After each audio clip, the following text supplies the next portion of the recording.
Okay, so the head is with my engine guy getting machined, ready to put back on. While we're waiting for that, I want to get the block ready. I want to clean it up, paint it, and have it looking all schmick. So it's a nice fresh engine for when the head gets back. Now, first thing I'm going to do is clean up all the surfaces, then I can tape them off for the painting. So let's do that. Okay, I'm just going to use a little bit of degreaser.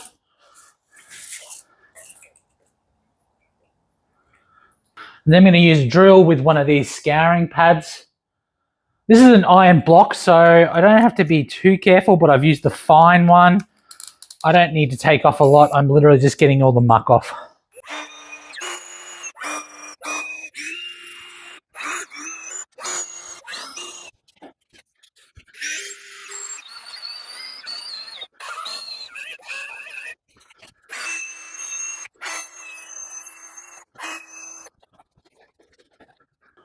Okay, now that's done, I want to take out the lifters. I'm hoping this magnet's strong enough. It's not.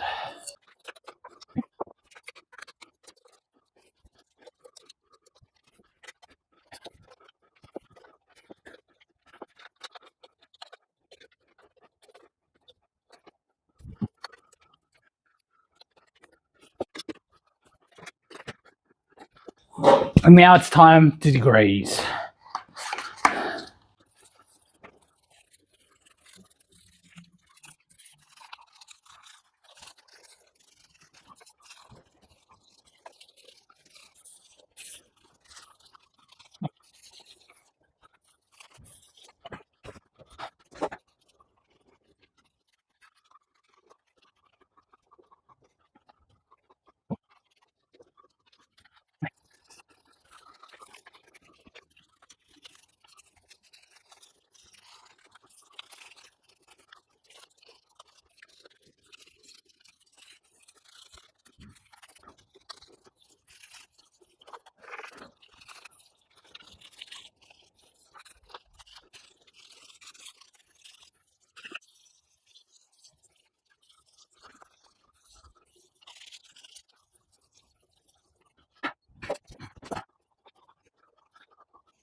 Okay, so we've got the engine block all ready to go. I've washed it down with some wax and grease remover and masked up any parts that I don't want to paint.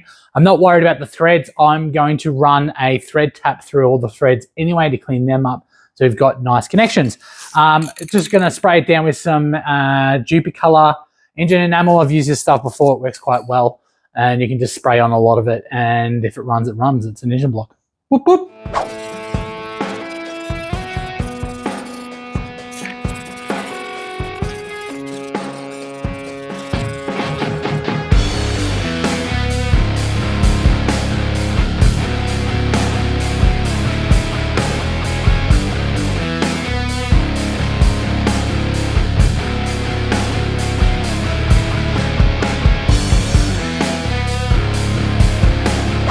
Okay, so the engine block is all done. It's had the fresh lick of paint, which has really made it look really nice, and that means it is ready to start accepting new parts.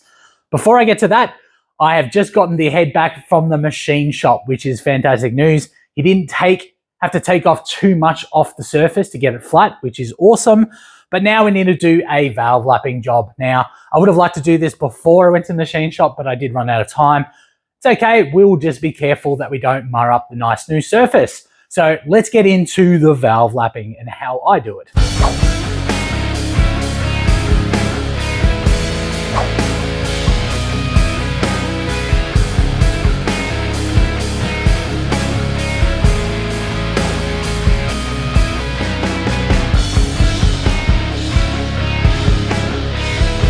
And we are ready to get this engine back together. I'm so excited. This is my favorite part by far. So I've had the lifters soaking in oil overnight. So I'll put them in first and then we can get the head on and then we can start putting all the accessories on. So let's get these lifters in.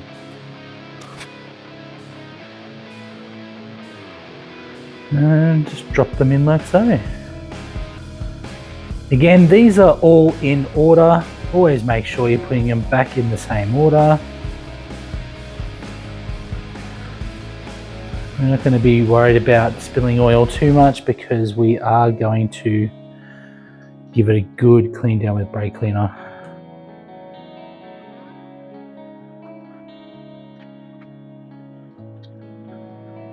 Now the reason why you want to soak them in oil overnight is because these have a little hole. I don't know if you can see it, but there's a little hole right there. And that hole puts oil inside the lifter and it uses that as a hydraulic pressure. I believe that's how they work. As always, I'm not a very smart person. Take everything I say with a grain of salt. Now the next thing I'm going to do is I'm just going to, I've cleaned out the cylinders, so I'm just going to put the smallest amount of oil in the cylinders, and that is just to help protect them on their first startup. We're not putting lots on, just a little bit.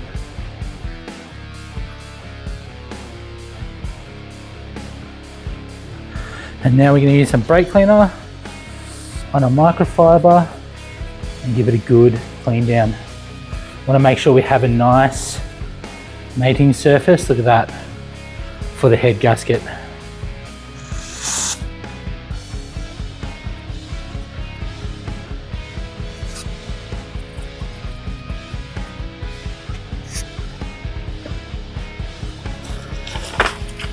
And now we've got the new head gasket.